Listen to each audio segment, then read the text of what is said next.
c'est une petite présentation d'un projet mis en place par Louise.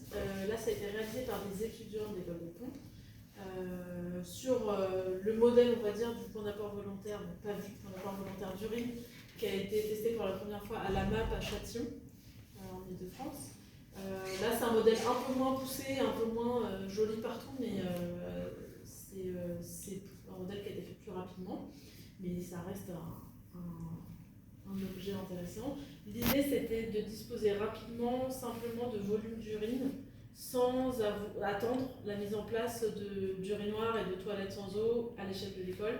Il y en a qui sont en cours, il y a des urinoirs masculins sans eau, là, juste quand on traverse la cour, il y a un autre bâtiment qui s'appelle Coriolis. Donc là-bas, il y a ça depuis quelques années.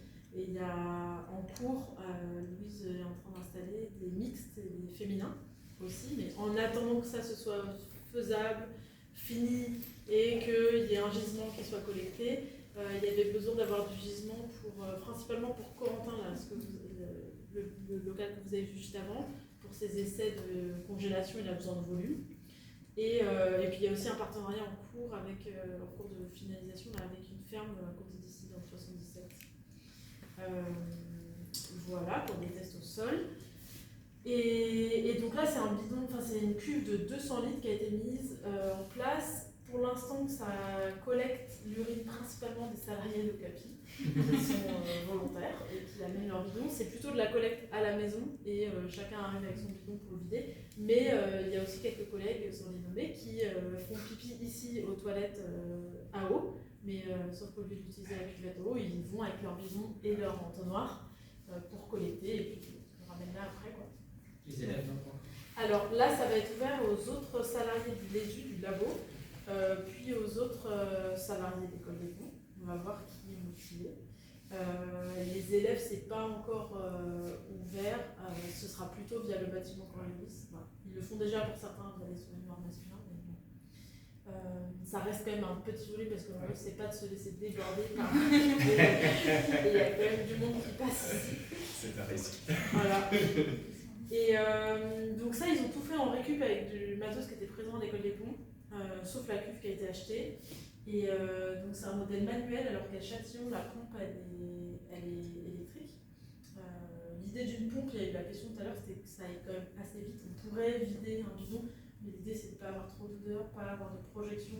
À Châtillon, c'est des voisins potentiellement qui sont dans la même aval, on n'a pas envie de toucher le pipi des voisins forcément. Là, ça peut être des collègues, donc il y a un enjeu, qu'il n'y ait pas de projection, et que ce soit assez rapide à vider. Et on peut faire une petite démo si vous voulez. Je pense que c'est chaud. Donc, le mode d'emploi, c'est de prendre un petit chiffon. Ici, du coup, on fait un bidon. Parce qu'on a envie de filmer. Et on prend la tige et on l'installe. Là, au fond, là, il y a comment on appelle, du percarbonate de sodium pour éviter les odeurs des derniers. Ah, moi je suis désolée. Ouais. Et donc là, on pompe.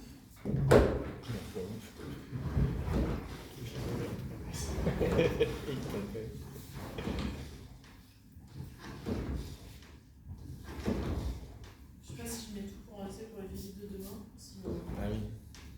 Il y a encore des choses. Voilà, donc l'idée c'était que ce soit simple et faisable. Voilà. Et à la fin, c'est vrai qu'on s'est dit qu'on pourrait améliorer ça. À la fin, il faut un peu incliner.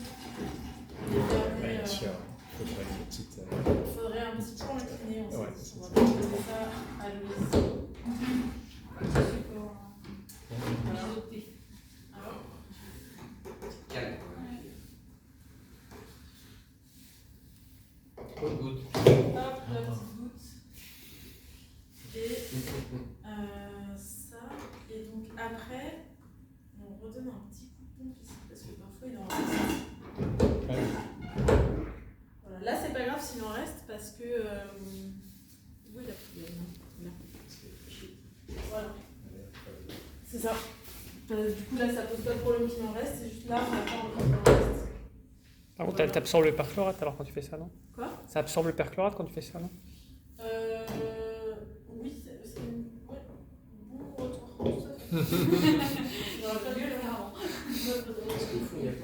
Il y a un tout petit peu de percarbonate pour les odeurs.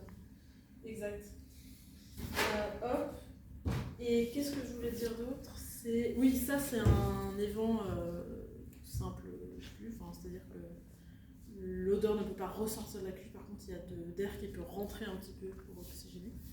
Et ici, c'est le trop-plein en cas de débordement qui est relié au tout à l'égout. Et ça sert aussi d'évent. Donc il peut y avoir un tout petit peu de volatilisation qui part là-bas, mais pas énormément, quoi. Voilà, qu'est-ce qu'il y a à dire d'autre? Oui, là, le seul truc, c'est qu'il y a une pompe pour pouvoir envoyer les volumes vers un contenant intermédiaire pour Corentin ou pour la ferme, pour ne pas avoir à déplacer cette cuve à chaque fois.